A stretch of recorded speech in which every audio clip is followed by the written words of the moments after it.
Welcome to the Talk and Chatter experience powered by Gasoline Alley Harley Davidson, Pirelli Motorcycle Tyres Australia and TCX Boots. 3 times Australian Superbike Champion and now current 2022 Australian Superbike Champion Mike Jones. Welcome, mate. Thanks, Mick. Great to be on. This is firstly a privilege. You're a friend. I work alongside you a lot throughout the year.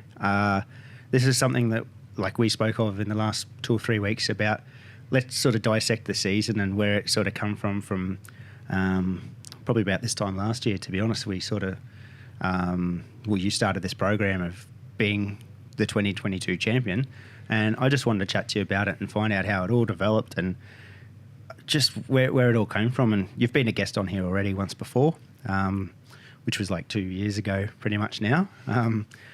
So welcome, obviously, for coming in, and let's rip in, mate. Where did your season all basically begin? And I guess it was the end of 2021. Yeah, that's right. Obviously, last year the everything was a little bit funny still with COVID, so the racing was a bit up in the air and whatnot there. But it was looking good for 2022. Things were coming better, and in terms of the racing, it looked like we might have been able to get a full championship in, which, as it turned out, was the case. But I suppose obviously I'd raced with the Desmo Sport Ducati team for a number of years in the past, and that came to an end, and I've moved to the Yamaha Racing Team. So basically my season really kicked off right at the end of last year, and I did my first ride on the Yamaha R1M out at Morgan Park Raceway. Kev Marshall and Dylan, my crew chief, those guys came out to Morgan Park to give me a run on the bike and see what I thought of it, and just have a first feeling with the bike, and it was great. So we committed to working towards being the 2022 Australian Superbike champions, and as it turns out, it was fantastic. As that day, I came out, we were speaking, obviously I came out that day to watch it. Did you feel that there'd be as many people at that track looking at you riding that Yamaha that day? There's a lot of people looking at that bike and you on that day. Yeah, look, I wouldn't have, you know what I mean? I just... Yeah, I guess I was so focused. You're in your own little world, and I probably even still, until you mentioned it just then, I didn't even realise that probably a lot of people had eyes on me. So, look, honestly, it was just a track day, out there at Morgan Park. It was just for me to get a ride on the bike and have a feel for it. So, to me, that's going and doing ride day is just a normal sort of thing. And I think that people sort of don't. They sort of almost have different eyes for you because you race, you compete at a high level, but they don't realise that you're just a normal person. Like, I guess still go home, mow the lawn, make dinner, do all the normal things. Mate, I hang around you and I know what you do. You're a normal person. Yeah, that's it. So for people to then be looking to see what you're doing or what's going on, it's just, I'm oblivious to it, I suppose. Was it, you've got Yamaha a little bit in the blood, like you've raced Yamaha through Super Sport, everything like that. Was it just love at the start? Like how did, you looked good on it from the start, and your style of riding is very clinical. Was it good at the start? Yeah, look, I didn't take very long. My first feeling with the bike was actually really quite good. Again, being a track day, it's a little bit hard to know for certain, but it's more just your connection with the bike and how it feels, and it felt good right early on. So sort of for me, it's like, okay, we've got potential here. It's got something to work with, a base that's going to be good, and we can build on it from there. So the important thing was just that the first feeling was good. And and we'll get further into the season, but recipes for seasons like what you've just had are pretty hard to come by sometimes. That day was the first time I've ever met Dylan, your crew chief. And I just said to him, you might see me around the paddock a bit next year, blah, blah, blah, just chit chat sort of thing. He's probably like, who's this bloke, whatever. And, but he wasn't. About 3 weeks later, I was doing the flat track out of Ipswich. This guy comes running over. Hey, Mick, how you going? Like, hey, good person. That sort of thing makes an integration into a team really handy, doesn't it? Absolutely. I mean, like you said, the recipe for winning is, not easy to come by, and I think a lot of that starts from, you know, the people in the team. Like, obviously, as a rider from the outside, everyone just looks at the rider, they see them racing on the track, see the results, but there's a group of guys that are in the pits that are working and doing all the work on the bike, and yeah, for me, this year working with Dylan was pretty special because we developed a working relationship, but also a personal relationship, and I think that was it's because of the type of person that he is. You know, like he's just a genuine sort of guy, like his, you know, wife and kids and all that kind of thing. But yeah, he's just got a really big heart. He's a really nice guy. He'll probably watch this and getting all soapy, but no, honestly, it's like a tear, right? Yeah. But no, honestly, like he's just actually a really good person, and so it was really easy to connect with him, and I think we share similar values and stuff like that. So our relationship started really well early on, and so then that you know, just grew throughout the year and became really strong. So I think that certainly helped towards being able to perform at the racetrack and get the results because just because we connected so well. Now let's talk about pre-season. We went to. Did you do you did a pre-season test at Phillip Island? Yeah, so how'd that start? We actually, I think we might have done the very first test with Yamaha at Queensland Raceway. Yes. We went out to QR for a day. You know, these were the new bikes for both myself and crew, my teammate crew, to get used to, and for the whole team to get used to it, to one another. But it actually it rained all day, and that was kind of the theme for every test that we went to. It just rained all the time, so we're pretty fortunate though that the races were good. But yeah, our first test was mostly rain, so we spent a lot of time kicking around the pits and probably just getting to know one another, which wasn't so bad. But we went to Phillip Island then for the official ASBK test, and much of the same really. We got sort of, you know, we were there for 2 days and really only got a day's worth of riding in there. So actually leading up to the first round was quite difficult, and not because like the team had done an exceptional job for trying to give us a fantastic pre-season testing, and they knew that was super critical, you know, with a new rider coming in to gel with the bike, for the team to learn the rider and all that kind of thing. Like they put the effort in to make that happen, but just through nature, you know what I mean? The weather, it just put a halt to things. So it really hampered our pre-season testing, which made the first round quite difficult. It made it a little bit difficult, but we used that weekend, you know, our first race weekend, just to learn and gather data, and after that weekend we sort of hit the ground running. That's a real interesting one as well. And you look at, I think, and I might be wrong, but I think crew might have tested the Pirelli after the end of last year, maybe at the Bend, but not just a new rider. There was new tyres coming into the team, and that's a very important part of racing a motorcycle, is that feel through a tyre. So to have barely any testing time and then hit the track round one at Phillip Island, very fast track, and it's a huge process, isn't it? Yeah, absolutely. I mean, definitely from a tyre point of view, like it's the thing that's connecting, you know, your motorbike to the road. So your feeling, your sensation with that is super critical, and the different feeling that you get from just different, even in the same brand of tyre, you can have different styles of tyre within that brand, and they offer such a different feeling. But then obviously changing to a completely different brand, like that makes such a big difference as well. So look, to be honest, for me it probably wasn't as critical, because I've been with Pirelli. I've been riding on Pirelli for a number of years now, and have a really good feeling and sensation with the Pirelli tyre. Probably more so for crew to adapt, because the team had come from Dunlop and moved to Pirelli for 2022.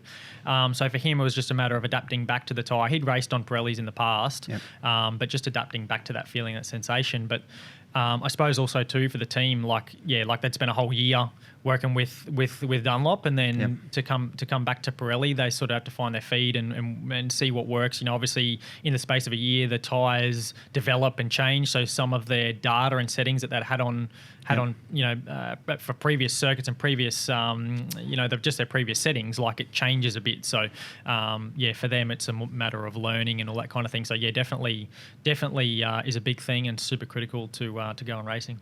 So for the people that listen, the nerdy ones and the techie ones, sort of a bit like myself, like you have a pretty consistent tyre choice that you run through the year. And people know it. I write the Pirelli race report, so it's out there. People see it. So I'm not talking about anything that shouldn't be spoken of. But when someone runs, say, an SCX, right, or an SC1, A1126 or whatever, what is the feel? Like, say, an SCX, like that's the fast tyre at the moment, right? What's the feeling? You're saying about different feel through one brand. What is it?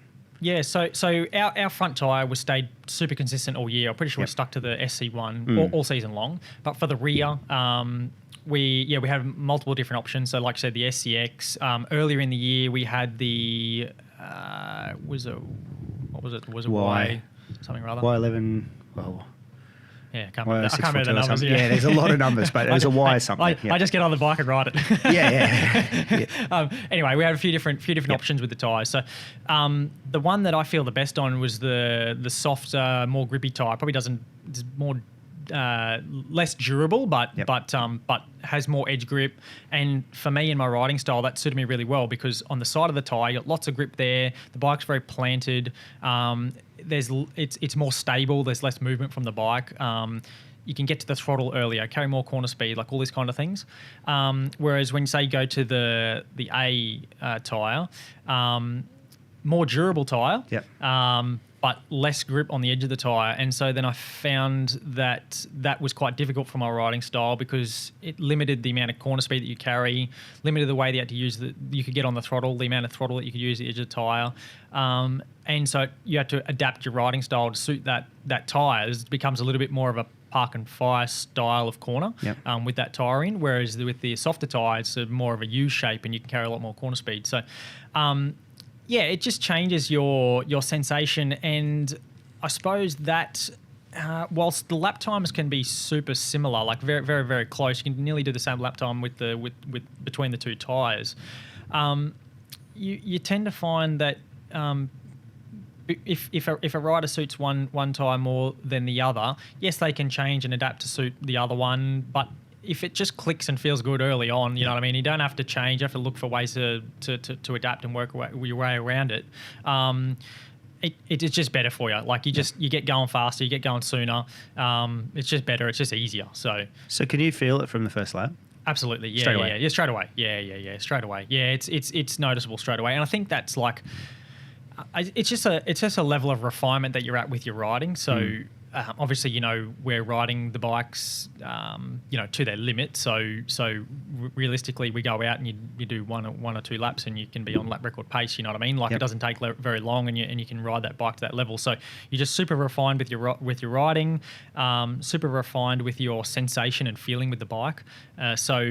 And that's our job. That's my job. My job is to be able to feel those things and try to extract the most out of it, and relay feedback to the team so they can adjust the settings on the bike and whatnot to be able to find that extra little tenth or hundredth of a second here and there. So you can certainly feel it early on. Yeah, absolutely. That's so damn cool. Like from the layman like myself, like I just sit there and listen to that and think that's such a cool thing to be able to understand through your handlebars. Yeah, basically, sure. That's your feel. Yeah, absolutely. That and your foot pegs, really. Yep. For resets. For sure. Let's rip into round one. Well, actually, pre-season test at QR was just basically a content day for most teams, really. It was just trying to churn out things just to try and get the season started, posters, everything, like that sort of thing. So round one, got to Phillip Island. Fastest track on the calendar? Yeah. Phillip Island's our fastest circuit that we go to. Yep. In Australia, definitely.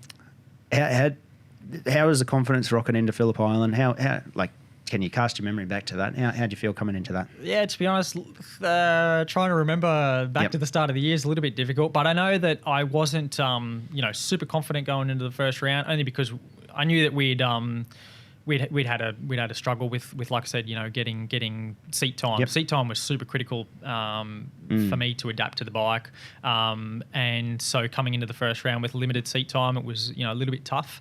But regardless, it was just that's the way it is. You have to suck it up and get on with it. So we went out there, did the races, gathered data. I improved my feeling with the bike, and by the end of the weekend, I think we came away with a third place. So really, it was a pretty solid first round with all things considered. So, I mean, overall, very happy, very satisfied with that weekend, but at the same time, you always want more. So, ending the weekend though, it was a pretty solid first weekend on the bike, definitely. Because I think it was 4-3, so fourth in the first race, third in the second, something like that. Yep, that was right. Yep, and a battle with your teammate, like a good battle with your teammate. So I think that's the recipe for things that you need to do. So it's good to walk away from that weekend in,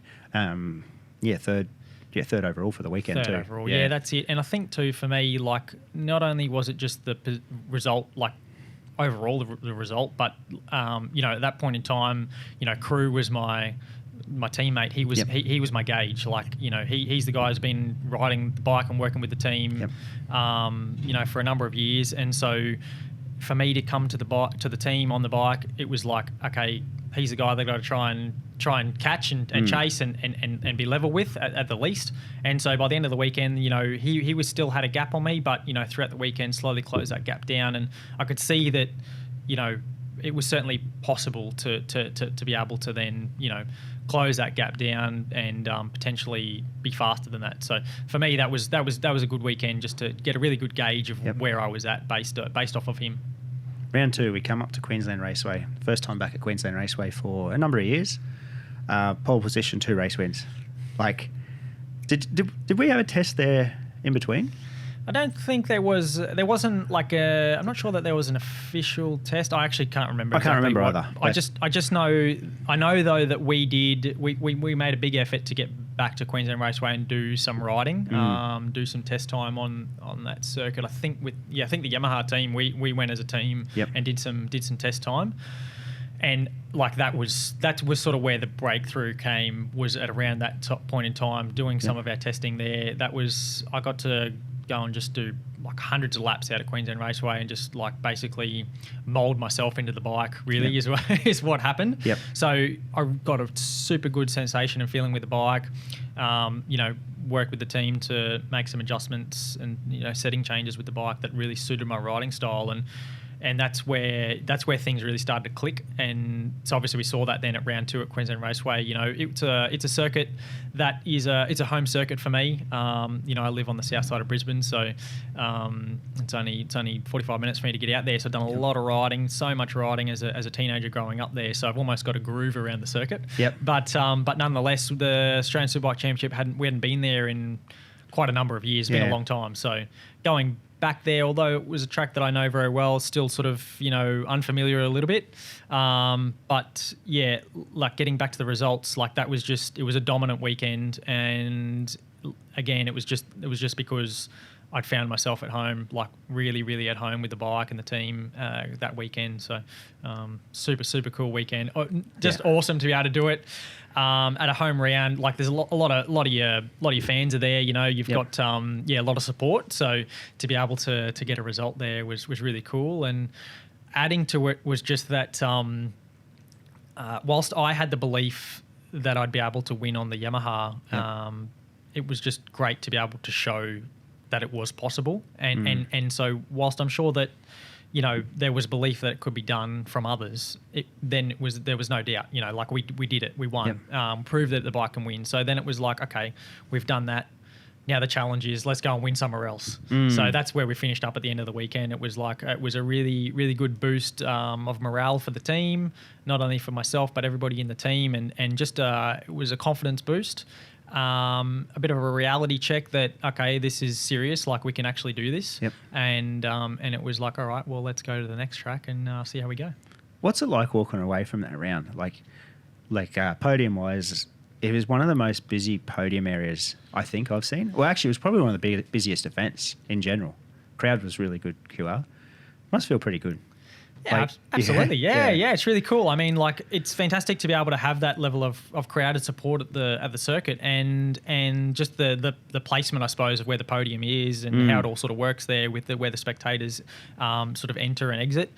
They walk, have easy access to the podium there. So it's super cool to be able to take a double win there and share that success with a bunch of people that have just cheered you on while and watched you do it. So it's been it's a really cool atmosphere, I suppose. Just awesome atmosphere. So definitely one of the better ones of the year, that's for sure. watching turn one, right? Coming into turn one, your corner entry speed is. I'd love to have data on yours, right? But your corner entry speed into turn one was significant. Like, you must have such a nice feeling on that bike, and that was still early in the season of that first point of tipping into the corner.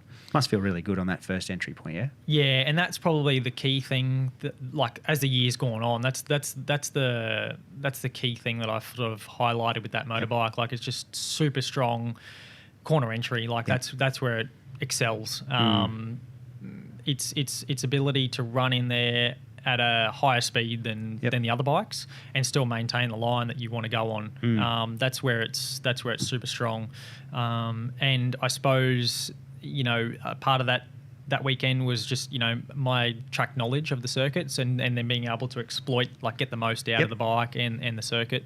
But yeah, definitely turn one and turn two were my strongest corners on that circuit.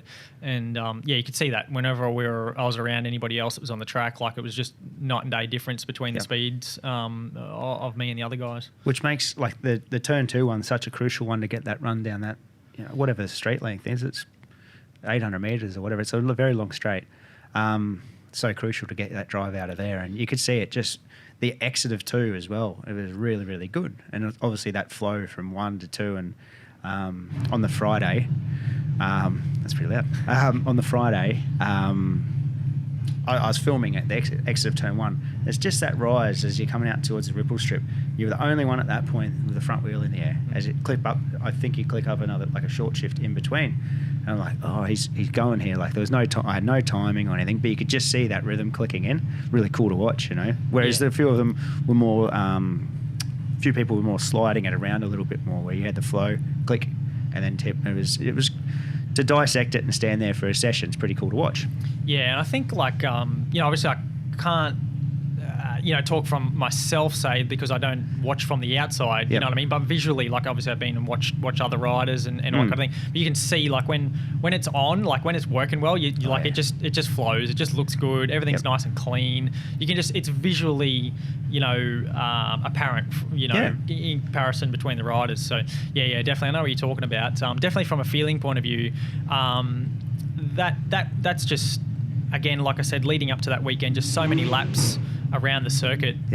I could do that just lap after lap after lap. Like, I just had it dialed, had it nailed. Like, reference points were like just to the millimeter. You know what I mean? It was just absolutely perfect. And yeah, and then that's what you see in the race. You just see, you know, you got a bit of a gap there, and it just every lap you just open up a little bit more, just because you're just that little bit faster through there, and it's all just working well. Because it is tenths. Like, we're talking nothing. Like, is it? It's so minute over that period of time, you know.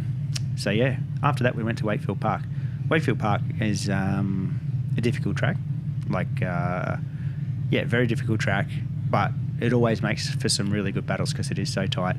You had probably one of the boldest overtaking moves in that race of the season. Do you remember it? Yeah, absolutely. That's good. I wouldn't forget that one. Yeah. That's a good move. Look, I'll start off with Wakefield Park because the circuit is one, I'd call them a bogey track. Like, I've never really gone fantastic around there. Like, okay, but not fantastic. And so going there, it was like that was exciting for me to go to Wakefield Park after having coming away from Queensland Raceway with a pole position and 2 wins. It was like, all right, let's see if we can do it now at Wakefield Park. And, you know, a track that I didn't like so much. So, as the weekend turned out, it was a great weekend for us. But getting to the actual overtake itself, I think that was race 1. I think we were about, I don't know, 3 laps to go or something, for 3 or 4 laps to go. And I'd been following Wayne all race, and we were riding like what felt to me like pretty much on the limit. Like, there wasn't really, it's a tight track. There's not really anywhere easy to pass, and the place that seemed sort of easier to pass, it wasn't, because he was stronger there. He was stronger than me in the sections of the track that would be sort of your normal overtaking places. So I was sort of just riding along the whole race, just going, what am I going to do now? Like, and just the laps are counting down. I'm like, I get run out of time here, so I have to come up with something.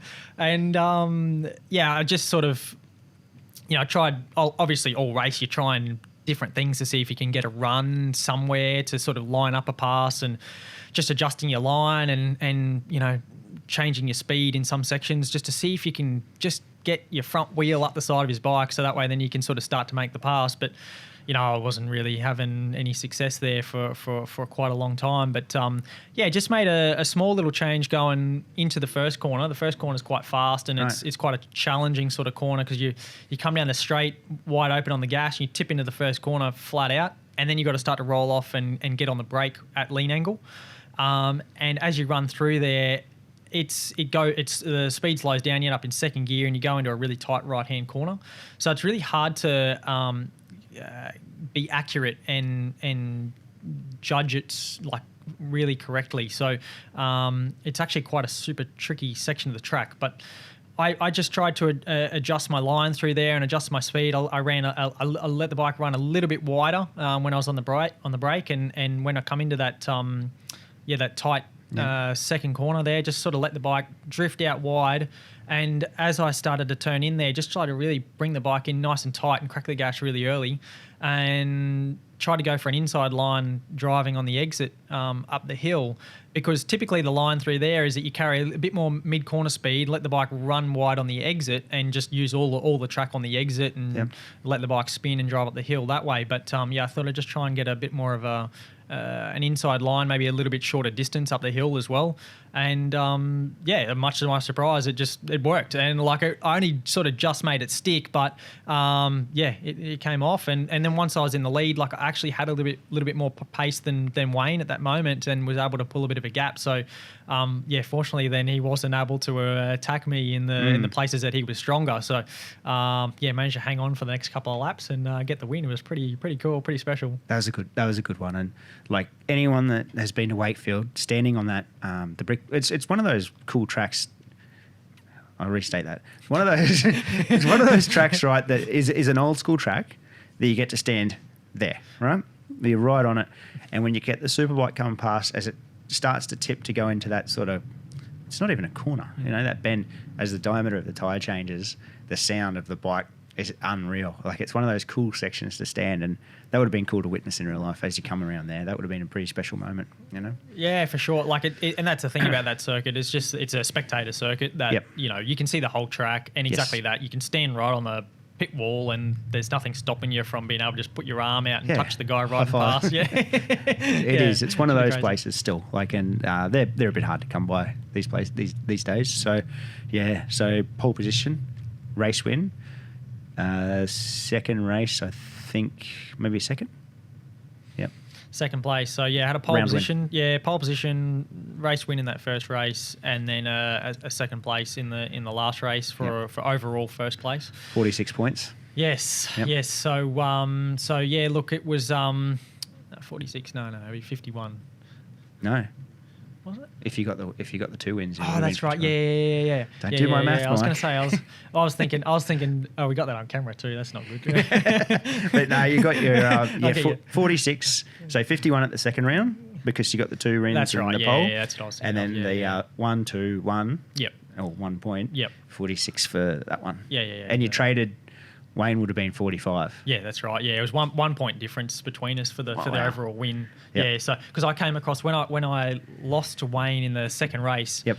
I was like screaming in my helmet. I was so mad because I thought that I didn't win the overall round. Because typically, what happens if you win, like if you tie for for each of you get first and second in either races, the guy who wins the last race, like he'll even if you tied on points, well then you would he'd get the win. Yeah. But I'd forgotten that I got pole position. That's an extra point, so that meant that I won the round.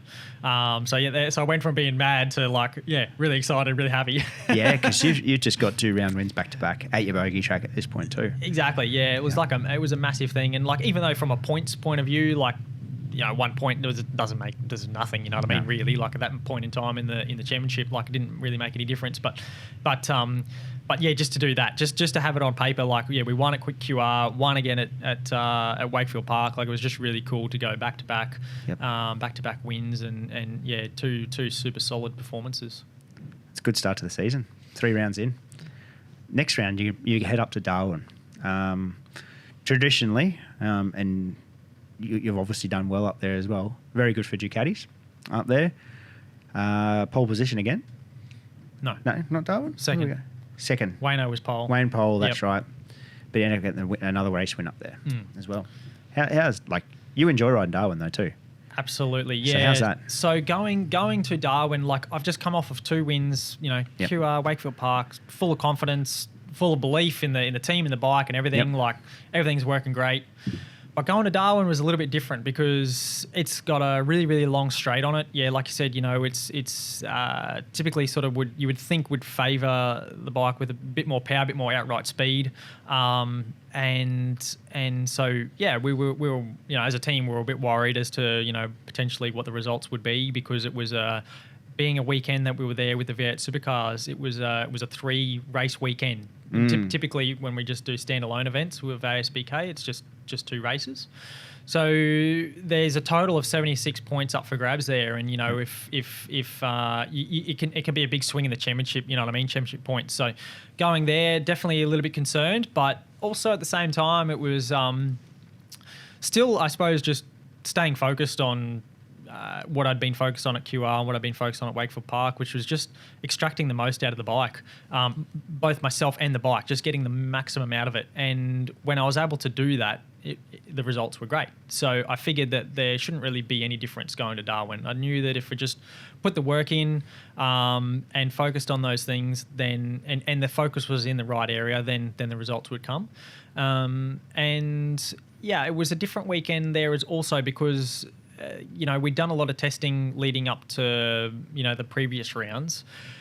With Darwin, it's a little bit different. So I think everybody has a 30-day testing ban going into that weekend. So nobody had the opportunity to go up there and do any testing. So it was just going to go there. Yep. We had Friday practice. I think we had, can't remember if it was 2 or 3 practice sessions on Friday. But you go there and it's just like, who can be the fastest at the end of Friday practice is probably going to be in the hunt for the race wins, you know what I mean? So it just really come down to like how well and how efficient you could work throughout Friday to get the most out of yourself and the bike. So that one, like, I'd have to say the team did a pretty good job there because they gave me a bike by the end of Friday that I could win the races on. And, you know, whilst the feedback that I give was good enough for them to be able to do that, they were pretty in tune with what was going on. And, you know, it's a completely different venue to what we'd been to before. Like, temperature there is completely different. So trying to work out the settings for the bike that were going to be ideal, that's super tricky. So I think that's probably, you know, for me where I it's just that my relationship with Dylan was building, you know, my crew chief Dylan was building at that point, and it sort of highlighted to me just how well and how good of a job he can do. So, and how vital and critical he is to making me go fast. So yeah, that's sort of, it was an interesting weekend sort of leading into it. In terms of the results for that weekend. So yes, qualified second, had a race win in the first race, and then a second in the second race, and a first in the last race. So first again was like awesome. Yeah, considering leading into the weekend, it was kind of like I wasn't sure how it was going to go. You know, the competition was going to be pretty stiff, but we came away with there, like, just extended the championship lead. It was awesome. It's a pretty good feel, and it was the same sort of deal as well. Like, just from the TV coverage, I wasn't at that round.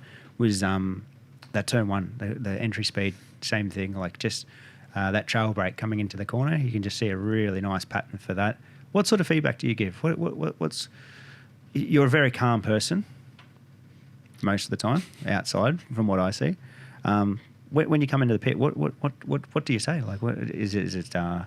You know, are you very direct in your feedback, or what do you say? Yeah, so we work through a bit of a program throughout the Friday practices. Yep. And we're in a fortunate position where we have 2 motorbikes, so we can run them different settings between the bikes. And so basically my job is to explain to Dylan the best way I possibly can the differences between the bikes and why they're different and which one feels better and worse. Yep. You know, so just better and worse and why, really. And so that's like, it's a hard one because you need to go in depth and you know, be very descriptive about what's going on, but at the same time you just got to keep it simple. Like, you know, if it feels better and at that time is better, just whatever you've done to that motorbike, just keep doing that. More like of that. make more of that, more of that. And Yep. so then he'll do more of that, and then I go faster again. So like it's clearly working. You know what I mean? So, yeah, that's pretty much been like, you know, our debriefs that we have after a session. It's really just analysing the differences between the two bikes, explaining why that is, and then, you know, if we make that change further in that direction again for the next one, well, understanding if, you know, it's actually made it better again, or if we've come to a crossroads, or, you know, just sort of really trying to analyse where we're going with the bike. I suppose, like I said to you, like we try not to go too complicated with things because you can get really lost. Yep. So we just try to keep it pretty simple, and I think that's the method, and it's been working well. Worked well all year. So Now, you come away from that round, like you've had some really good rounds. You're sort of midway point at this point. Now, you don't have to tell me your side of it, but I commentated the next round at ASBK. Commentators are starting to put the pressure on that, you know, you've got a points lead coming and you're going to Morgan Park. That's the next one. People know that you're good at Morgan Park. Does the pressure come... Do you, like, a few people outside of this that know that I know you ask me, does Mike read things or does he see things online? And I'm like, I don't know, but if I'm guessing it, you wouldn't read none of the stuff that you see online. Do you? I do. I actually see a lot of You it. do? Yeah. Okay. Yeah, I do. I read like, you know, typically Cycle Online and, you know, Yep. MC News, like they're our major sort of, you know, media For sure. You know, places. So, Yep. I see a lot of it. Like, I spend a fair bit of time on Facebook, so I Yep. see all the things come through. Mostly just looking for stuff about myself, really. Oh, jeez. Merchandise available over here. That's it, yeah. No, but I keep track of Yep. all of it because I'm just interested in, you know, passionate about motorcycle riding and, Yep. and racing, so I like to follow along with what's going on. But I suppose from a pressure point of view and like reading things, I guess like I don't find that I get pressure from that. Like Yep. you read things, and I suppose it almost just motivates me more to go better. Like, Perfect. so when I read, I see things that are going on. Like it's sort of, I don't know, it's interesting. It don't sort of worry me so much. It just sort of like, gets me motivated. You know, I know in my head what I can do. Albeit I didn't do maths very well before, but I can do maths. You know what I mean? So I know what the points Yep. gap is. I know where I've got to finish. I know what's going on. Like that's my job. Yep. That's what I do. You know what I mean? So Yep. I've got that covered. And you know, at the end of the day, like all the other stuff, it's just, you know, it's white noise. You know what I mean? Like it's completely irrelevant to you. And when you get in the zone on the motorbike, when the visor goes down and you're focused, Yep. like you're not thinking about any of that stuff. You're just thinking about what's happening right in front of you, and you're fully focused on that. So it doesn't take me away from you know, my little world that I'm in, my little bubble that I'm focused on. So Yep. I just try to stay focused on what I need to, and at the end of the day, you know, you can only control what you can, you know, you can't Yep. do anything else. So all that other stuff, you just like, it's interesting to read. I found it, like, as the year went on, it almost just got funnier and funnier for me. It just got more comical. So particularly like I've always said, you know, for me, let the results do the talking. Like you see that on the track, and you know, that's the bottom line. So Makes sense. Yeah, it's just one of those things because quite literally coming into that round, at this point, there's a pretty good lead coming through, you know. Morgan Park, people just say it like it is your home track. You've done lots of laps there. You know the place, sort of like QR, you know. So we come into that. We go to there for a test about 3 weeks before. It's the coldest day I've ever had at Morgan Park. Do you remember this day? yeah, it was freezing. It was the most coldest day, and as tradition's been for every test this year, it was another wet test. But really good weather coming into the race. So hardly any laps that day. I don't think anyone did any testing proper laps, I think. Then the Friday of Morgan Park was one of the wettest days we've actually ever had at Morgan Park. So same sort of deal. Practice, there was no laps. So coming into Saturday, it was everyone for themselves, basically, wasn't it?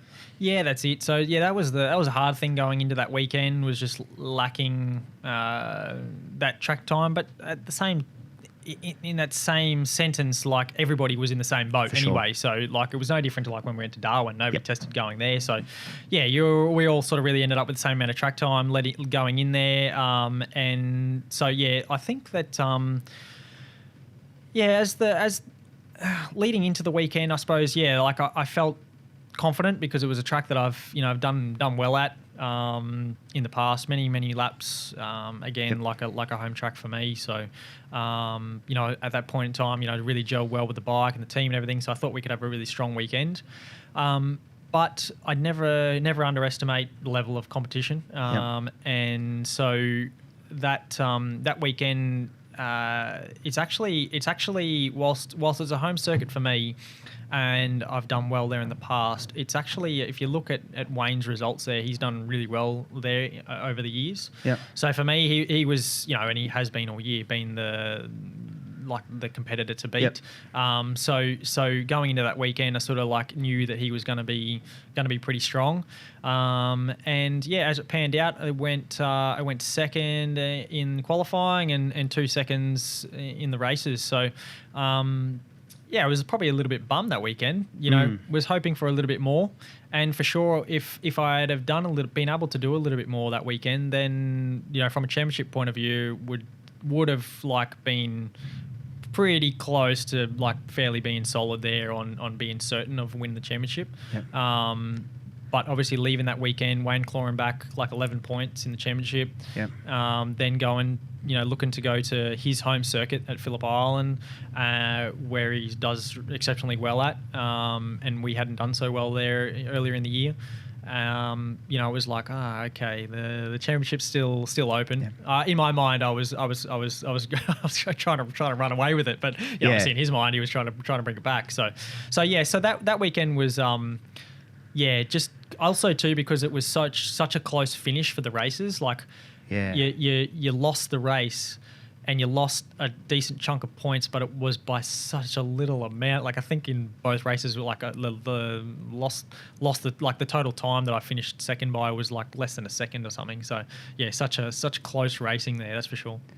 It's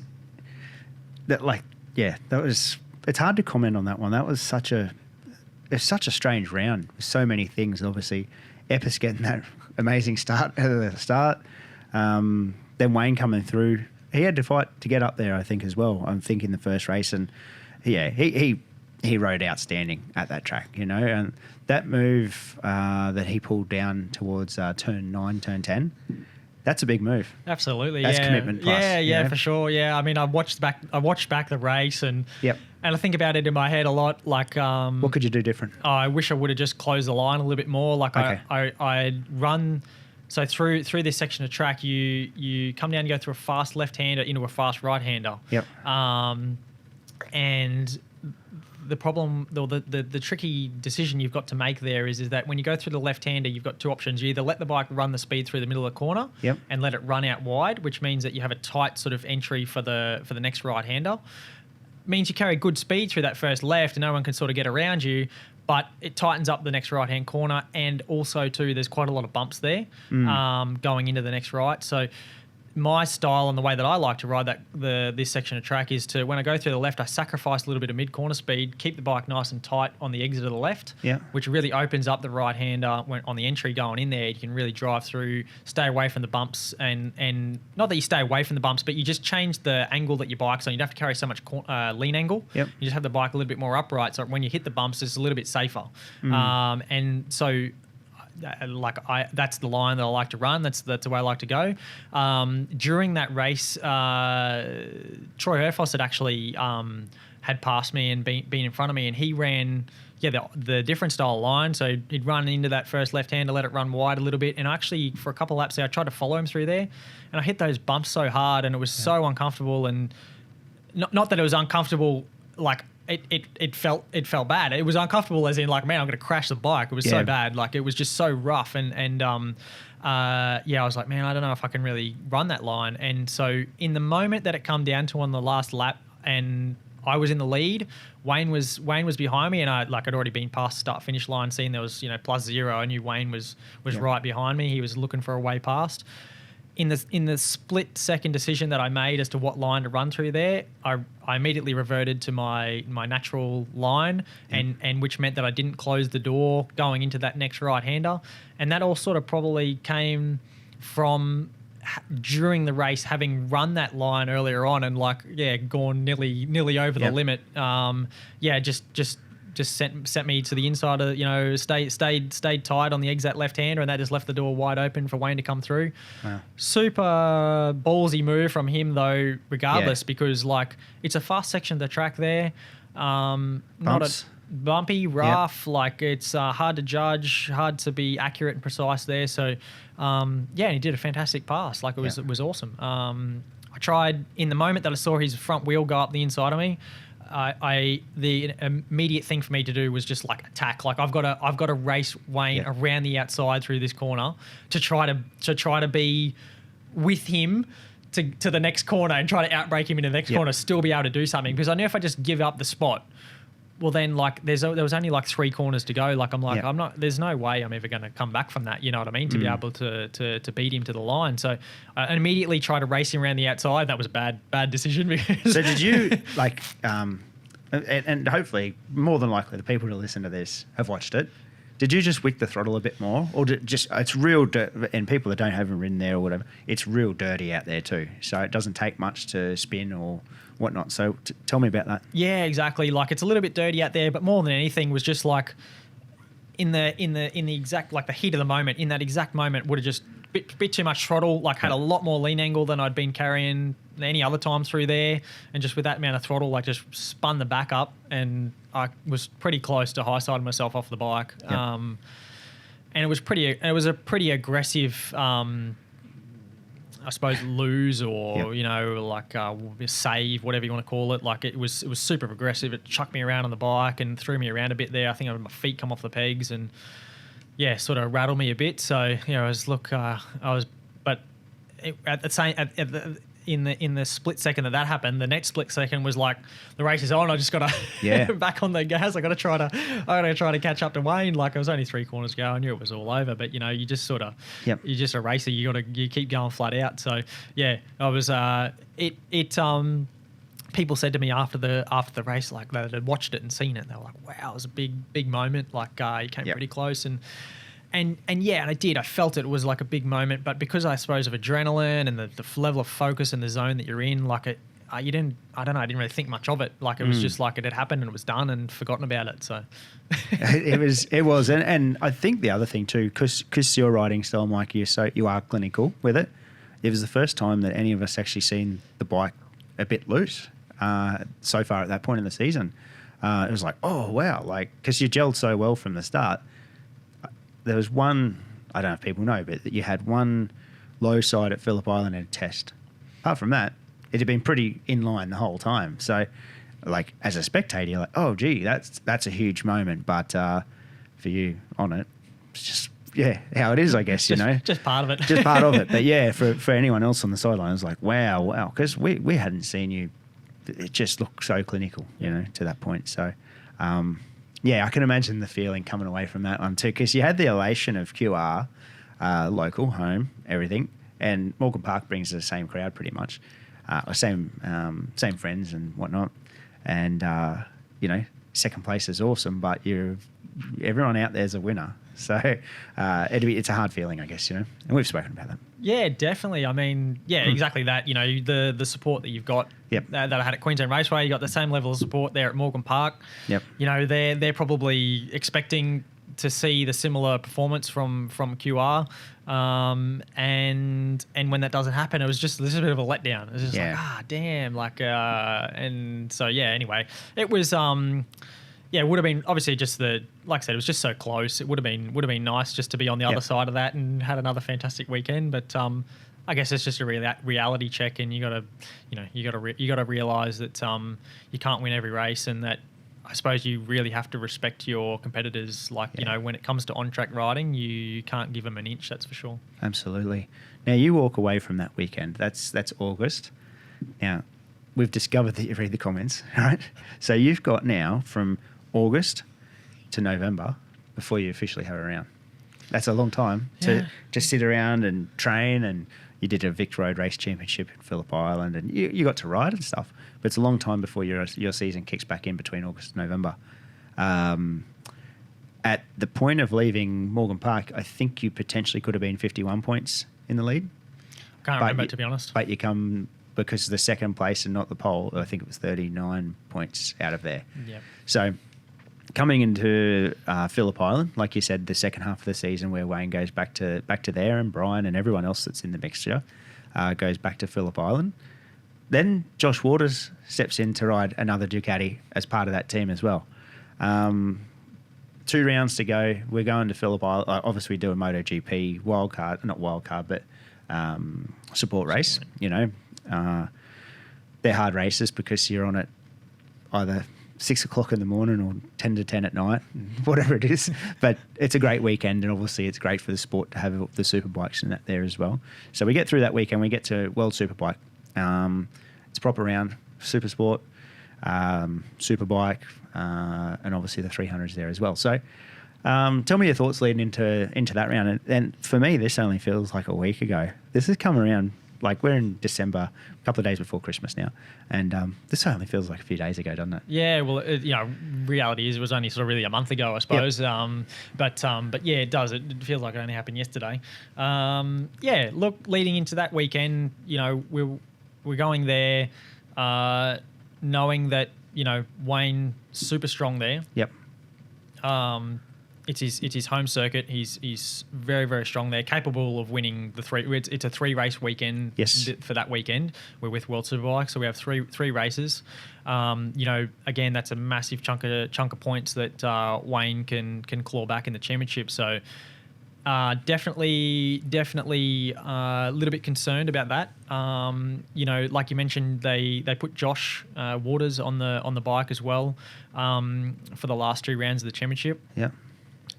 Which at the time when that was announced, to me just really seemed like a way for Wayne to be able to, give him the best chance of being able to win the championship, because ideally that Wayne would win the races and then Josh would settle for second and essentially put me back to, like, at the best maybe a 3rd place. Yep.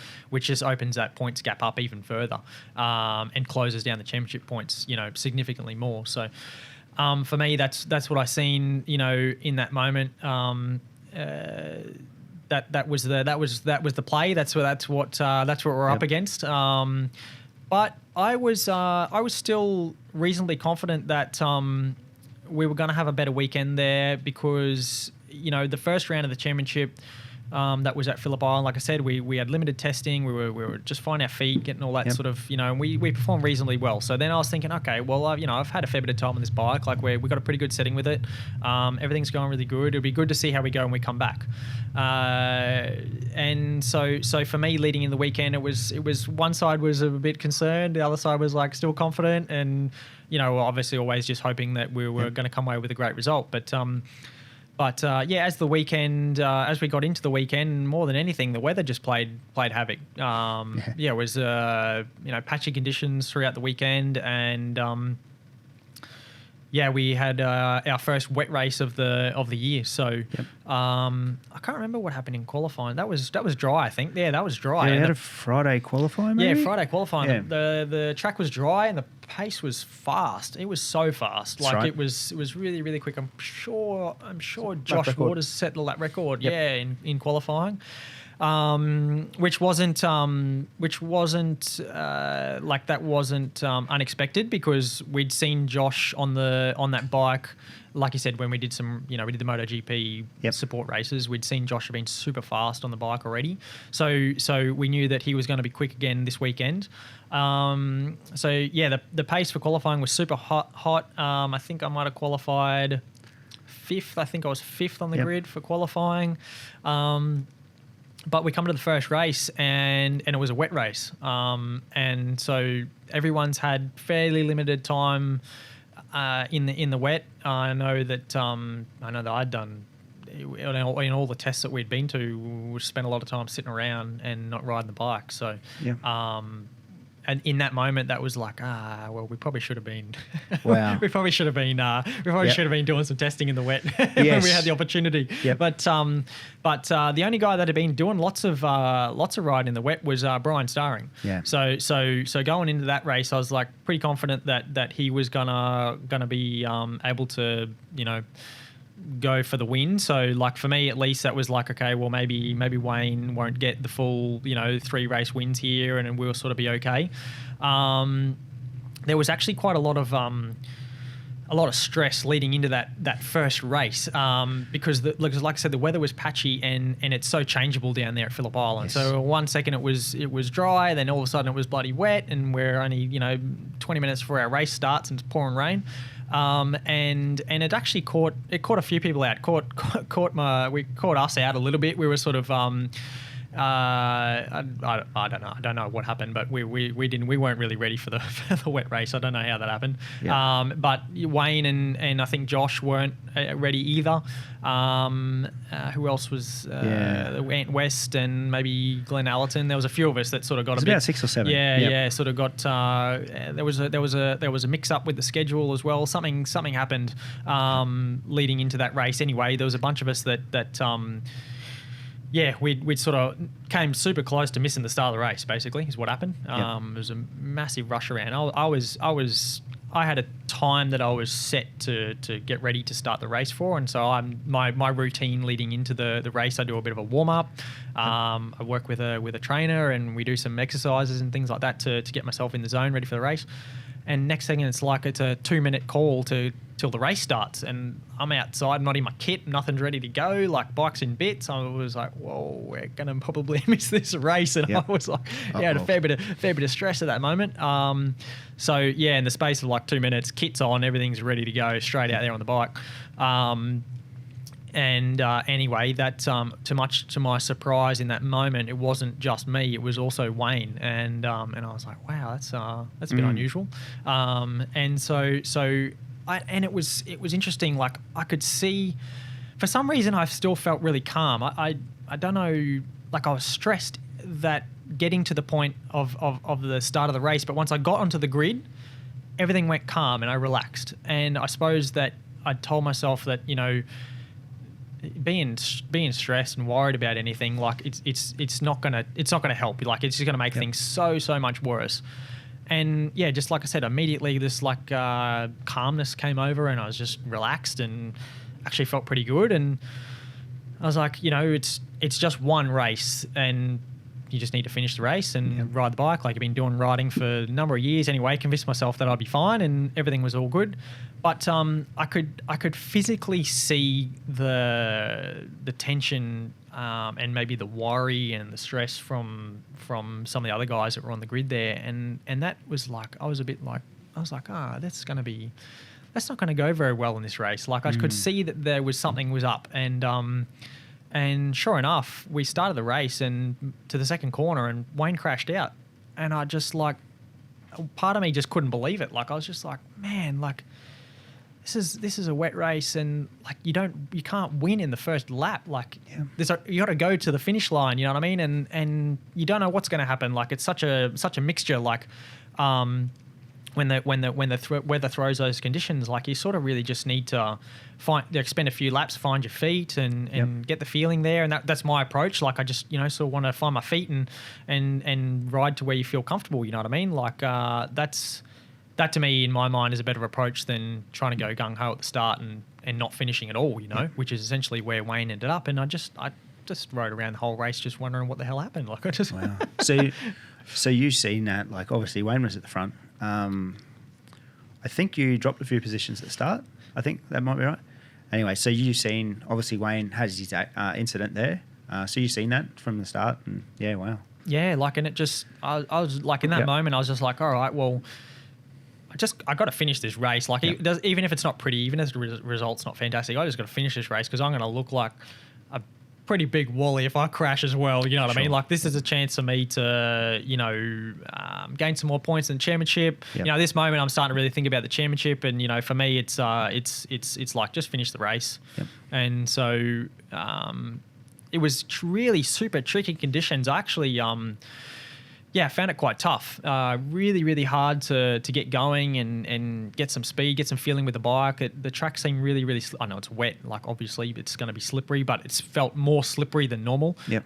For a wet surface. Yeah, so I actually struggled quite a lot. Found it quite difficult. Yeah, I think I might have finished the race around like 9th or 10th or something like that. Like, result wasn't fantastic, but at the end of the day, it was a bunch of points, and that's what you needed to do. So, I just like after the race, I just want to just forget about that race. Like, let's just get focused on the next ones. We just had to turn the aircon off. It got cold. You wouldn't think so on the 22nd of December, but that race, right? So that race one, the panic, like. Same thing. My job was to be on the grid to take photos. I had no idea that there was photos, videos being able to happen at that point because I didn't know that the grid was going to be lining up like that. Like it was mayhem for every single person in that field. I got down to the grid and I seen you, and I must say you're talking about the tension of some of the other riders. You were just completely. It was like I hadn't spoken to you. It was like when a horse sees headlights, right? Yeah. And I'm like, Mike, you're all good? And it's the visor. You remember that? Yeah, I do, yeah. And I'm like, what do you need? And he's like, oh, you had your dark visor because it was supposed to, it was going to be a wet race the whole race, but it turned out that it just changed. But I haven't ran that far in my life. Oh, not in my life, since I was a kid. So I ran back, got your visor and stuff. But by the time I got back to the grid, the gate had shut. That all happened within the shortest of times. Like, I think probably that all that things happening externally probably made you not even think about the race until you said about your calmness, visor down, and then it happened. So you probably didn't really get to the race. It was just bang. It was so quickly, hey? Yeah, that's it. Yeah, everything happened so fast, and like Yep. it was super hectic, short amount of time. Everything just happened a million miles an hour. But yeah, exactly that. Then once it was like visor down, it's like, okay, race is on. Yep. Get back into race mode. You know what I mean? Let's go with the race. That's all you can do. So yeah, definitely. Phillip Island as a track, traditionally in the wet, is quite a grippy track. But you're not the only one that said, far out, for some reason at the moment, this place is really slick in the wet. Yeah, quite interesting. Yeah, look, I don't know why that was. Again, many of the other riders made mention of that too, that it was super slippery. I can only put it down to maybe because we're there with... It doesn't make any sense, but we're there with, World Superbike. Like they run the same tires. Yep. I can't, like normally when we're there with like GP, they run a different type of tire. So then the rubber that they lay down, like it's different to our rubber. I don't really know why it was so slippery. It's strange, unusual, very unusual. So 3 races that weekend. Race 2 comes around. I'm just trying to think of how it went. You got one on Saturday, then it was 2 and 3 on the Sunday. Yeah, I can't actually remember. Actually, I think we did 2 on Saturday. 2 on Saturday and then the one on the Sunday, maybe? I can't remember. I can't quite remember. But either way, you come away with, 8th, 9th, whatever it was in that first one. Come back to the Sunday. Everyone's back on the grid. And, like, you look at this grid, and I must say, the whole time I've known you never knock anyone, right? Like, competitor-wise. I have a look through the field, like the grid sheet, right? Like first back to probably 12th or 14th at those last few rounds, anyone can win that race. That's the sport is in such a good place. That's pretty cool to see, hey? Yeah, absolutely. I mean, yeah, depth of the field is like a critical thing because, like, I mean, the actual level, like I think the level of the level of the riders and the racing that we've got here is super high. Yep. But you can have like, a high level, but if there's only 1 or 2 guys out there doing that, then it's, that's one thing. But if you've got the depth there where there's a bunch of guys that can be capable of, on their day doing really well, then that sort of like, shows the level, the actual level of the sport. And so it's quite, I think, healthy in that regard, especially in Superbike. And it's good. It's good for the sport. It's good for the spectators. Don't want to just see, one guy off the front, whatever. You want to have a race. So, you want to have battles all the way through the field as well. So I think that, it's definitely cool that we got a good, solid field, that's for sure. Yeah, those last, the last few weekends as well. Like, we'll keep going into that. So tell me about race 2. Yeah, so we did, I'm just trying to remember what happened now. Race 2, it was a dry race. It was a little bit steady to get going off the start, but sort of found my feet. I think I was back a few spots and like had to climb my way back through the field a little bit, and I ended up finishing. I might have finished 5th in that race. Yep. I don't really remember that race so well. I suppose maybe I only remember the ones where you where you go do your best. I don't remember so well how that one went, but it was, you know, in that moment, like it was. Wayne had won the race. Josh was second. I think I was not too far away from Brian at that point. So like the points, like Wayne gained a few points on me, but at that moment it didn't really matter so much because you'd lost a few in the previous race in the wet. So like I sort of was just, you know, holding steady basically at that point. And Brian had picked up a few on you race 1.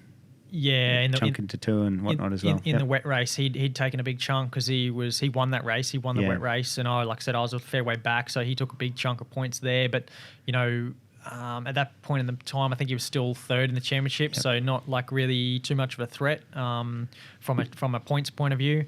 So sort of more or less just like holding steady, and just again, it was just sort of just. At that moment, it was just like getting through the weekend. Like I'd said earlier, I was hoping that maybe like my outright performance and my speed might have been a bit better that weekend, but sort of just couldn't really match. Well, particularly the guys that were out the front, especially couldn't quite match them for speed. So I was sort of more or less battling for that, you know, 3rd, 4th, 5th sort of place. Then moving, I suppose, onto the last race of the weekend was a bit better. Kind of got a bit more of a rhythm, a bit more of a feeling with the bike, and feeling a bit better. And I think I was battling there for 3rd place with Brian, and that was a hectic race because there's a fair bit going on, quite a lot of passing, and there was a fair bit happening. But I just know that during the race, like with about, I don't know, maybe about 3 or 4 laps to go, I felt something at the back of my bike, which I thought at the time was something going wrong with my tyre, because Phillip Island generates a lot of heat in the tyres. Especially because we spend so much time on the left-hand side of the tyre, a lot of spinning, a lot of sliding, generates a lot of heat. There's always talk there of, you know, there's a possibility that the tyre can have an issue. And I felt something in the back of the bike, and it was an unusual feeling and sensation, and I wasn't sure exactly what it was, but I had to hesitate for a few corners and check to make sure that the bike was still okay. Like I didn't just ride it completely at 100% for the next few turns because I was a bit concerned, but it didn't give me any further warning. So I, built back into the speed, and it wasn't until at the end of the race that I realised I was in an intense battle with Brian, and he'd been so close to me and the back of my bike that the wing off his bike had actually clipped the rear tire, my rear tire. His bike was so close to mine that the wing had clipped my rear tire, and so my feeling was correct, but just what it was wasn't sure exactly. So it was the wing. It ripped it off his bike. It put a mark in my tire, and it dented the exhaust, and it was probably not too far away from being an accident. So could have gone a lot worse, but fortunately it was just small little love tap, I suppose. Yep. And he was just saying like, "Hey, I'm here, man. Like, watch out." It was wild, mate. Like, because that was Stoner Corner, wasn't it? Yeah, it's fast. Yeah, real fast. It's like 5th gear. Like you roll off the throttle a little bit going in there, but then you roll the thing back to flat out through there. So the thing's like, you got a lot of slide, a lot of movement. The bike's it's not like you just stay in exactly the one spot, you know what I mean? The back of the bike stepping out and sliding, so the bike's changing through there. And we also had, in that race, there was a lot of wind, and it was blowing in a way that was trying to like push you wide through the corner. So like it wasn't trying to help you keep on line, it was helping you trying to go wider through the corner. And so he was on my outside, and possibly just the wind at that moment might have moved my bike a little bit and just moved it into him as well. So super close racing, that's for sure. Because that's weird there, because usually too the wind comes up from the ocean. It pushes you, it helps you, not helps you, but it's that way. not so much coming across from the front straight across, is it? You know? Yeah, exactly. Like normally, coming from the ocean, it actually blows you into the corner, which essentially helps you keep on line a bit better. Whereas the direction it was blowing, sort of more blowing, sort of down the straight, a little bit on an angle. So yeah, it was a tricky one. Phillip Island's it's notorious for the wind there, and it's not just that it's windy, it's that it's gusty. Like, when it's windy and it's constant, you can predict that. Okay, every time I come around, like once you've done a few laps, you know what it's going to be like. It's going to be the same thing over and over and over again. But at Phillip Island, it's not like that, because one lap you'll come around and you hit a corner and you've got this amount of wind. Next lap you come around, you've got bloody 10k an hour more wind. You know what I mean? So you come into a turn, you just get blown bloody 3-4 meters off the line. It really is super hard to ride when it's windy like that. That's for sure. Interesting place. It's a cool place, but it's just so, like, it's just not predictable. It's so hard because the weather's always changing. Yeah. Sometimes it's sunny, it's raining, it's windy, it's cold, sometimes it's hot. It's just it's all over the place. So you get a bit of everything, that's for sure. It's really interesting when for years they've been talking about the GP. Got to change the time of year. We've been there 3 times over this year. We've been there in the last week of February, which is normal World Superbike time. And then obviously we did October for MotoGP. We had some strange weather that weekend. And then the World Superbike one, which was like the 18th of November, and we had weird weather. Like, how do you pick it? Yeah, that's we've tried 3 of the 12 months. So yeah, where do you put it? But yeah, it was some great racing though for everyone on that round. So very short break. You leave on basically you stay to Melbourne for Monday morning, got back up home, and then back to the Bend on the next weekend for the final round for the year. You come into the weekend with Brian's in second place at that point. Wayne's in third place. I'm pretty sure that's how it went.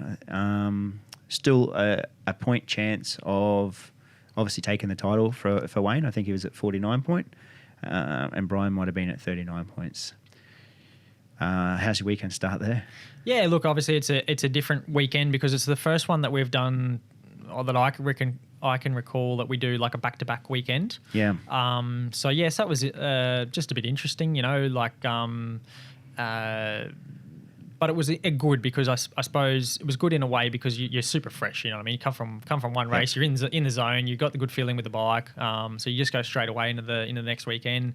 Everything felt really good. I suppose there was a lot of talk leading into that weekend. My feeling and my mentality was like, okay, whilst we didn't get the performance that we probably wanted in terms of like outright results there, I think that I was confident that at the Bend we could go back to our normal ways of competing for the wins. Yep. And so when that's the case, like my goal was, pole position and 2 race wins like we'd done earlier in the year. That was what I thought was realistically achievable. And so that was my mindset. I really wanted to have a good strong solid weekend there like we'd done all year. So I think that with that being my focus, like we tested well there, a few weeks prior, we were in a pretty good shape there. Like I said, coming straight away from Phillip Island, and so on Friday, just the same deal. We roll through the motions with our strategy, with our method, and by the end of the day, we had a fantastic bike that I felt was capable of winning races on. So Friday I felt really good.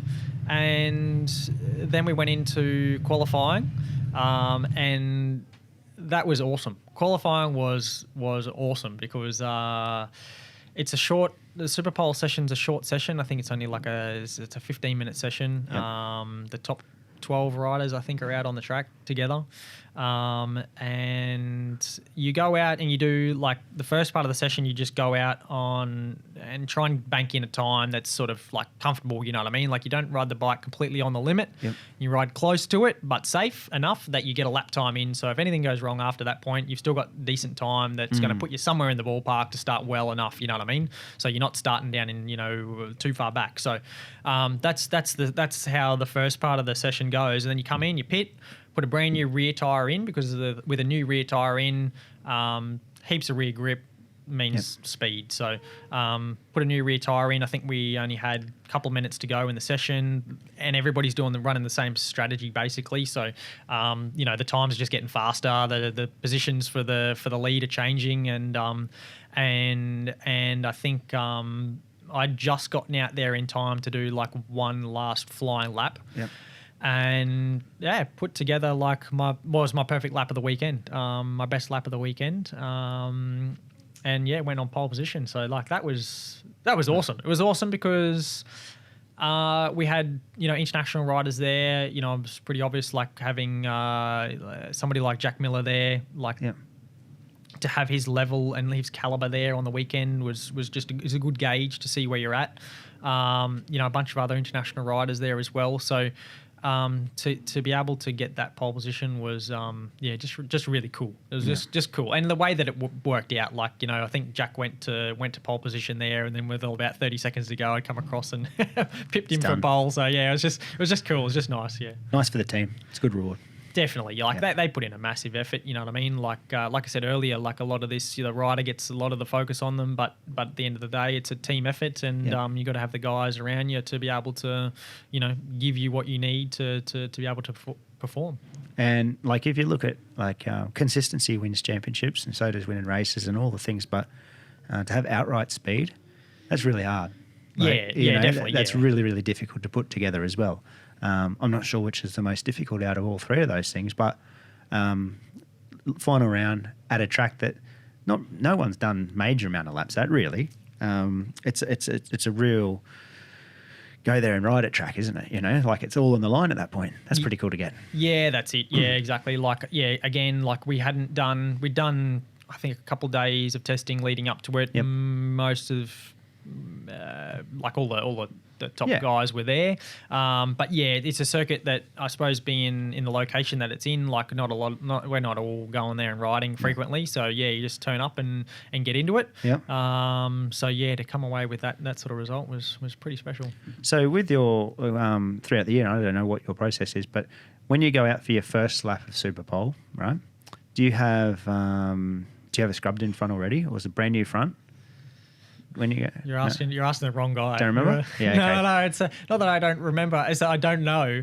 That's somebody else's job. That's Dylan's job. You just hop on it. Yeah, okay. I get it, Mike. I do that. I just do the twist the throttle bits. I get it. But it's a brand new rear for that second session. Yeah, like that's second outing. Yeah, second outing. Yeah, definitely. Our actual strategy that we use, I'm sure it changes depending on the weekend, because some circuits.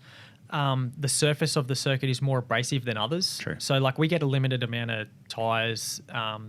Everybody gets the same amount of tyre marked stickers that you can use for the weekend.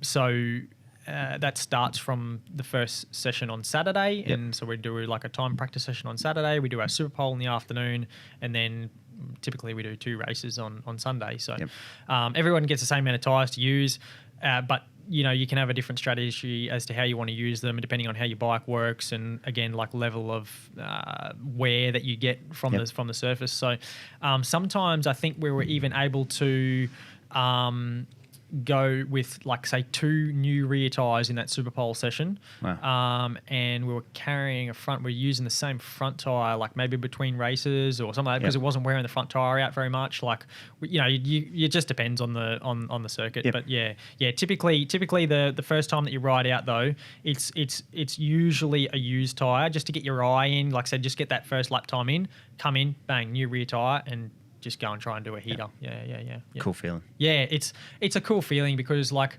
you don't it's not, you just get one shot at it really. Like I mean, like the tyre at its absolute best is good, it's really good for that one lap, maybe a second lap, but typically the one lap is the best. So like trying to put all the pieces of the puzzle together for the whole lap to go your fastest that you're going to go all weekend and just do that in one go. Like, yeah, it's a pretty cool feeling, pretty cool sensation. Every marker, like every single marker that you got to hit is on. It's got to be perfect. Cool. Yep, it's perfect. Yep. Get into the race. You're on pole position. What a fantastic pole to get. Final round of the year, championship on the line. Describe race 1 for me there. Yeah, race 1 was a difficult one because there were at that moment. Then I suppose there was a lot of thought about the championship. You know, it was a massive thing. It was a massive thing, obviously not just for myself to win the championship, but also for Yamaha. And so, going to the first race, it was like it was the first chance that we could have, you know, actually won the championship. So. Like I said, leading into the weekend, my mindset was to race for the win, because I believed that when you're in that moment where you're riding at your best, that's the best place to be at. Because in that moment, you're making the least amount of mistakes, you're in the zone, you're fully aware of everything that's going on. That's the best place to be. So I wanted to try to get myself in that place and race for the win. And I think that I did that. But initially, I think it might have only been like the first or second lap, and then we had a red flag. And it was Brian who was involved in the accident. Yeah. And so when we came back to the grid to... get ready to restart the race. I was made aware that Brian had been in the crash, and at the moment he was second in the championship, and it was like, it just changed my mindset on the race, because I just knew that I had to finish the race and I would have won the championship. I just had to ride the bike, just get that race done, and I was gonna win. So, when we made the restart, I did try to push for a couple of laps at the start, but we had I think maybe there were like 5 or 6 other people that were super, super strong, super competitive. Yep. It's their last round of the year. Some of those guys aren't in contention for the championships. They're just going for the race win. For me, it was too easy just to go back a little bit, you know, let those guys go, find a bit of clear space, and just to ride to the end of the race and finish the race. Like that was, I had worked so hard, the team had worked so hard to put ourselves in a position that's all we had to do in that race to win the championship, and that's what I did. What a lovely position to be in. It was a fantastic position to be in. No pressure, no stress then. It was just go and ride, finish that race. Didn't have to do anything outside your comfort zone, just fully in your comfort zone, and come away at the end of that race. I think I might have finished 6th and crossed the line, and we'd won the championship. So what a relief. It was honestly like, it was a weird sensation. It was a sensation of relief more so than like excitement about winning. Like I think that the moments where there was the excitement of winning the championship happened earlier in the year. You know what I mean? Those races where we dominated, where we won, and I was so happy and so excited about doing that. Yep. Like they were the moments that made up the championship. You know what I mean? So then to get to the end and just finally clinch it off and just finally seal it and get it done was just like, thank God. You can breathe again. Just I can relax now. Yeah. No, it was really, really just almost a little bit also still like a little bit of disbelief, because it had been unusual to come, across to thinking about at the start of the year, you know what I mean? Like coming across to Yamaha was going to be a big learning curve for me to learn the bike, big learning curve for the team to learn me and what I liked with the bike. Like I said, there was a change with the tyre, there was a lot of change within the team that was happening. And so with all of that, you would almost sort of kind of think that your chances of winning a championship would be reduced. So then to actually do it and win the championship was like, it was just sort of like, I can't believe, we actually did it. So all this hard work gets us to this point. That's like, right. That must be a cool feeling, and like for all that team, that it's stayed a pretty solid team within the core structure of the management and stuff since those titles back, the Jamie Stafford one in 07. That sort of core people. It must feel nice for them too to get that reward, and obviously Dylan that's worked hard for and the whole crew must feel good. Definitely, from a team point of view, I think that nearly everybody that's in there has been around for quite a long time, like probably since, like you said, like 2007 time when Jamie Stafford last won the ASBK championship. Some of the guys, the team has still been around since then, and some of them have been in the team for like maybe 5 or 6 years or so, and haven't experienced like winning. You know what I mean? Like winning the championship. So, and they've, it's not, and nothing's like changed in say like their level of want to win or the level of amount of work that they put in and all that kind of thing. It's just that this year it just all clicked, Yep. But for sure, for the people that have been there for a number of years and are trying hard to make that happen, to finally get it is like, it must be an incredible feeling for them. And I suppose from my point of view, like I realise that those guys, I realise the position that they're in, and I realise the amount of work and commitment and dedication that they put in to achieve the result. Like, it makes me proud to be able to get that result for them at the end of the year. What a time to be a Yamaha person. You look at the grid photo, right? And for those who haven't seen it, it's every championship, motocross, like everything. It's a fantastic era for Yamaha Australia. Absolutely. I mean, I think the Yamaha Motor Australia that are putting together the racing programs across all disciplines. Exactly that. They've dominated. They've succeeded across every discipline and nearly every category as well. So, really complete Yamaha domination. Definitely this year. Yeah, look at enduro, motocross, road race. Like it's really, really good. And I think there's a little bit to it as well in the way of they support it so much. I don't know how you go and get other manufacturers to support it that much, but far out, like they put in, and the crew that they've got there and the people that help along the side of it, without companies like Yamaha in it, road racing and racing in Australia will look a lot different, I think. Yeah, definitely. Like, that's right. Their level of support is enormous. Yep. It's enormous. It stems from in across all the disciplines as well. It stems from the kids. Yes. All the way through to the top level, the elite level of the sport in Australia. They support it massively, and exactly that. Like, the sport wouldn't be what it is now without that level of support. So, certainly impressive. And certainly, obviously, great to be involved in the sport. For us to be involved in the sport, it's great that they do that and support it so much. For sure. Race 2. And that wasn't an ad from Yamaha on my side of it, but like quite literally though, like as someone that loves the sport so much and is around it with my own work and that, just to see it, like it without it, it's there's a couple of companies like that are in it as well, and we all know the companies that support it. It means the sport can run basically. Exactly. Race 2, you start from pole, awesome battles. Tell me about that race.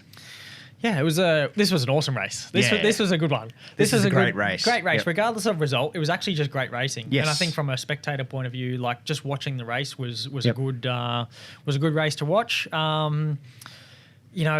Jack was in the lead there for quite a number of laps there for sort of probably nearly half the race, or maybe even a little bit more. Yep. So it was really cool because you got a lot of fans there wanting to see him race, and he's up the pointy end, which was really, really cool.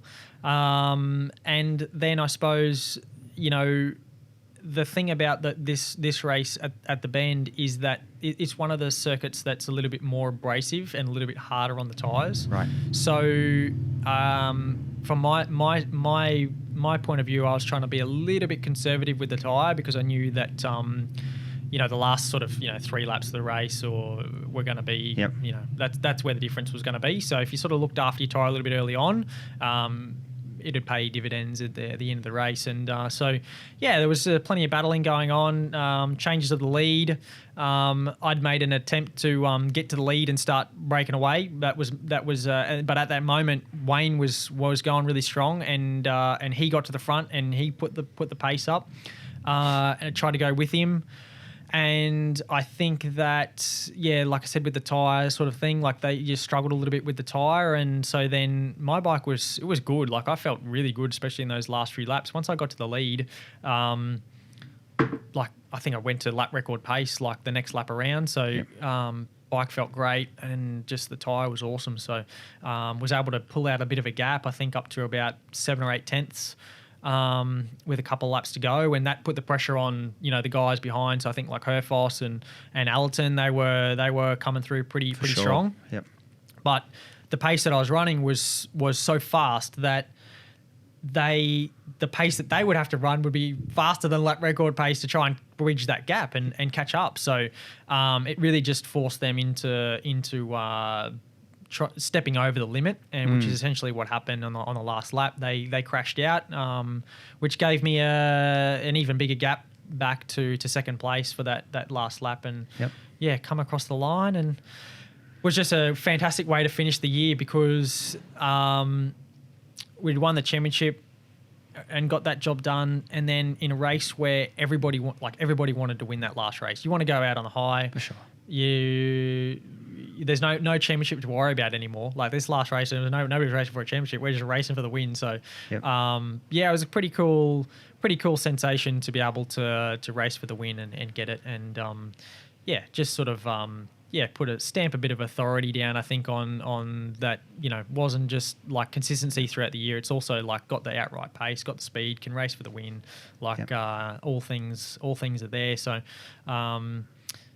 Just what a way to top off the weekend, top off the year. Like you just leave the weekend feeling great. Yep. And something that happened during once I'd finished the race and got back to the podium area, I didn't realise, but because of the way that things panned out in that race, I'd actually got the overall round win for the weekend. Yep. So like I just went from having a big smile on my face with a massive smile on my face. I was just so happy. It was just awesome. Like it was just the best feeling ever. So it was great. You walk away from that weekend, like we said as well, pole positions throughout the year, race wins, round wins. That's hardcore. Yeah. Like that's a fantastic year. And having all your family there to watch that as well. It's pretty cool. Definitely, yeah. I think, obviously being the last round and with a likely chance to win the championship, had a good support there from my family and my friends. So, it was great to share that moment with them there on the weekend. And I think I'm certainly like reflecting on it now. Like I'm glad that the last race was a win. You know what I mean? Like yes. You want it to be a win. Like to be able to go away and have that win. Like it was important. You know, it was important. So overall, just a really, really solid weekend, and left there very, very satisfied. It's pretty cool. And like, you know, as I've said, I've read the race reports and stuff, and to see the lap times on the last race of the year, of the weekend and the year, cracking pace and consistency was huge. Like. I think Jack's last lap was his fastest of the whole weekend. And like if you're talking about an aggressive track on tyres and everything like that, everyone's pace was high. Like the level was really high. And you took the win. It's good. Yeah, that's it. Yeah, look, like exactly that. Everyone was pushing everyone along. And that was the thing about that weekend and those races. That there was I think there was at times there was like maybe 6 or 7 guys there, sort of all pushing each other along. Yes. Taking different turns of being ahead of one another. So that just really like egged each other on, I think, to just try and go a bit faster and get the most out of it. So I think that's why we saw, like, as that race went on, like regardless of the tyre wear, like it was just everyone was just right. They were just right to the limit. Tell me, is anything announced for you for next year yet in public? No. Okay. No. We won't even go there, but we'll talk about the season just really quickly, because we've got to get out of here, mate, because we've actually got to go mountain biking this afternoon. But we'll get to that. But we go back to Sydney next year. The last time we were at Sydney, you won a championship. All right. How does it feel going back there? Like, that's our first test as well, 1st and 2nd of February, I think it is, or 3rd and 4th, whatever it is. We go back into Sydney. That must feel pretty good. Definitely, yeah. I'm excited. Looking forward to going back to Sydney Motorsport Park. Like I said, it has been a little while since we've been there. I think 2019 was the last time. Mm-hmm. So it's a circuit that I actually really enjoy riding at. Like, I really like that track. The layout suits my riding well, and I feel good there. Again, results have been good there in the past. Yep. So I'll look forward to riding the motorcycle there. It'd be awesome. Cool. All right, we'll leave it at that. Tell me, highlight of the year. What's one of the highlights of this year? Oh, man. Highlight. Jeez. Well, I suppose like the Queensland Raceway would be the highlight. Like apart from winning the championship, like Queensland Raceway, because I was pole position and 2 race wins, was a perfect weekend. And the first race win for Yamaha in a while, I think. So, and the first time that or the first moment that I suppose everyone in the team realised that we were on here, that it was going to be we were going to be able to challenge for the championship. The donut in pit lane, the champagne being sprayed. Like, you're not a drinker, but the champagne being sprayed.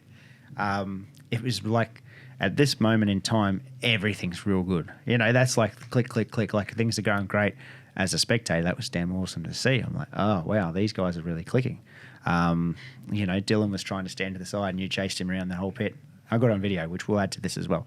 But yeah, cool moment. Yeah, absolutely. Yeah, exactly that. Like it was the first lot of success for us as a team together, So like I said about the relationship thing, like that really boosted it a lot, So yeah, we had a lot of fun. Like we'd worked so hard to get that result on that weekend, and then at the end of it, it's like, okay, we can enjoy it. Like we're here, we won, let's enjoy it. So I did a burnout, which was just really cool.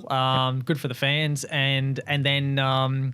With the champagne, like it was just. I said to the guys before going into the last race, I said, "You guys be ready for the champagne. I'm gonna spray you guys." And they're like, "Yeah, no worries." And then when I come time to do it, they were running away and I chasing them down. So that was just an awesome feeling, just good fun, really. So yeah, it was really nice.